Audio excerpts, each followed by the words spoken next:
We're going straight to the source. If the pepper doesn't snap when you grab it, throw it back. We need that crunch. Give them a cold bath. Then, we need backup. Ginger, garlic, a mountain of it. If your neighbors don't complain about the smell, you didn't chop enough. Now the science. Salt to cure it, rock sugar for the glaze, and a shot of white liquor. It kills the bad bacteria and kickstart the fermentation. Pack it into the clay jar. Water seal on top to keep the air out. 5 days of patience. And when you crack it open, look at that oil separation. That is liquid gold. Dip anything in this and it wins. He's washing them in the river. He's plucking stems with the precision of a surgeon. He is mashing them. He ain't using a blender. Then he grabs this white rock. What is that? It's the yeast bomb. He crushes it and sprinkles it over the massacre. He seals it with paper. He ties the knot. And now we wait. 5 days later, boom. Look at that color. That is deep crimson. That is the blood of his enemies. He filters it out through the basket. Pure technique, no waste. But he's not done. Oh no, we don't settle for mid. He builds a fire. He sets up the bamboo apparatus. We are entering second gear. He is distilling this liquid. He is taking the soul out of the juice. And look what comes out. It went from red to clear. How? That is a transformation sequence. That is a Bankai release. He turned the murky water into liquid diamond. He pours a shot. The bubbles settle. That right there, that's 100% proof aura. Would I drink it? Absolutely. It starts with hawthorn berries. They look like tiny apples, but trust me, they are super tart. Watch that tool work. Pop, pop, pop. We're removing the seeds, but keeping that bright red skin. Into the wooden tub for a wash.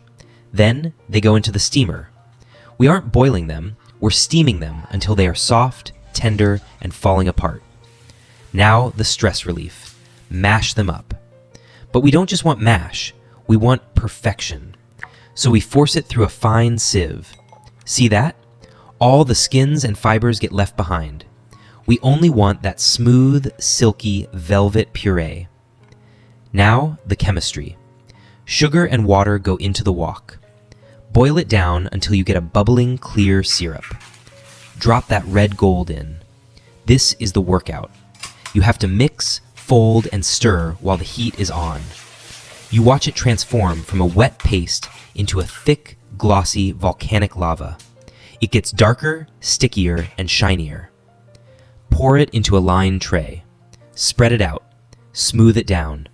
It's like paving a road with fruit. Flip it over. Peel back the paper. Oh, that is satisfying. Now the knife work.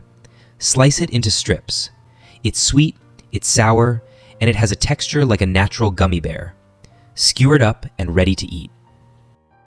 Most people walk right past these on the sidewalk and see garbage, but in the mountains, this is hidden gold. These are raw acorns, and if you tried to eat one right now, it would be terrible. They are loaded with tannins, bitter, astringent, and actually slightly toxic in large amounts. But we can fix that. First, we have to break them. The shells are tough, but the stone mill is tougher. We need to liberate the nut from the armor. Once they are crushed, we let nature do the hard work. This part is essential. By soaking the kernels in the running river for days, the water gently washes away those bitter toxins. It's a slow cleanse, turning something inedible into pure potential. Now we grind it again.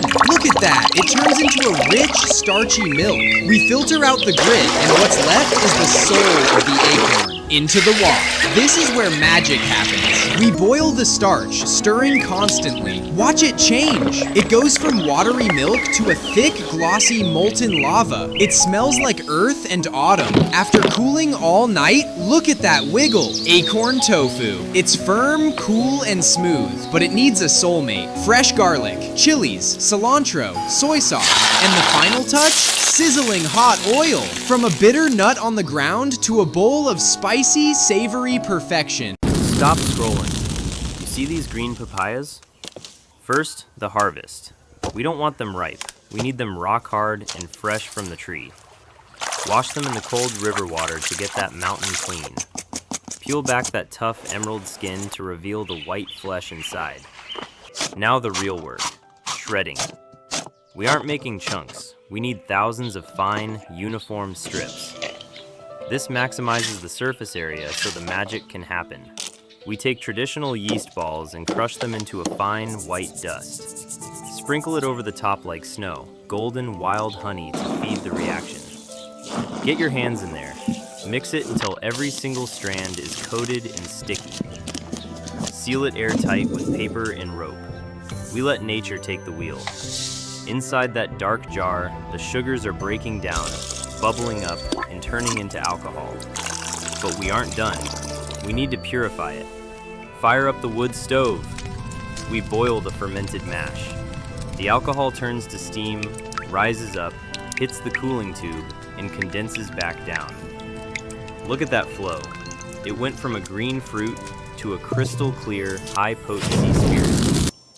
Bottle it up. Seal it with mud and cloth to let it age in the earth. Crack the seal, pour a shot.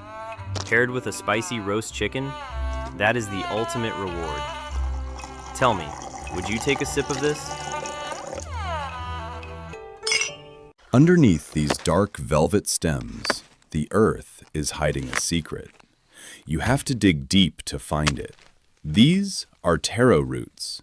To the untrained eye, they look rough, hairy, and covered in mud. And be careful, peeling them raw can make your hands itch like crazy.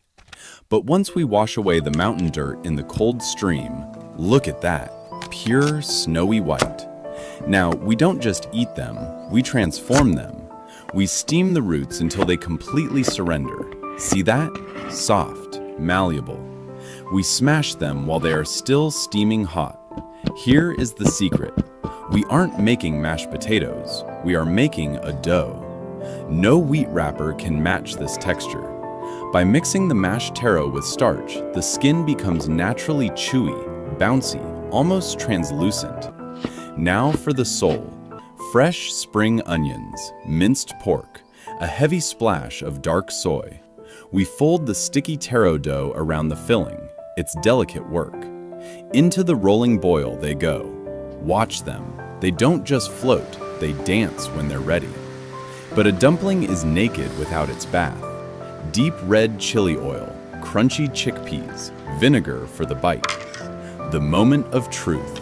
The skin is slippery and chewy. The inside, an explosion of savory juice. This is the taste of home.